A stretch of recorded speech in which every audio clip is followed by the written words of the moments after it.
Miguel. Une soixantaine de personnes étaient toujours en garde à vue cet après-midi après les violences qui ont émaillé le 14 juillet hier. Le ministère de l'Intérieur a décidé de ne pas communiquer cette année le nombre de voitures brûlées. Ça n'apporte rien selon les autorités.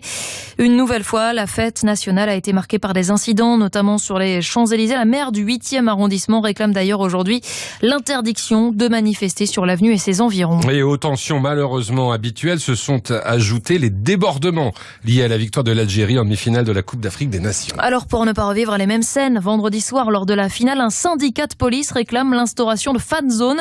C'est une information RTL. Alternative Police vient de saisir le préfet de Paris et la direction de la police nationale, Denis Jacob, son secrétaire général.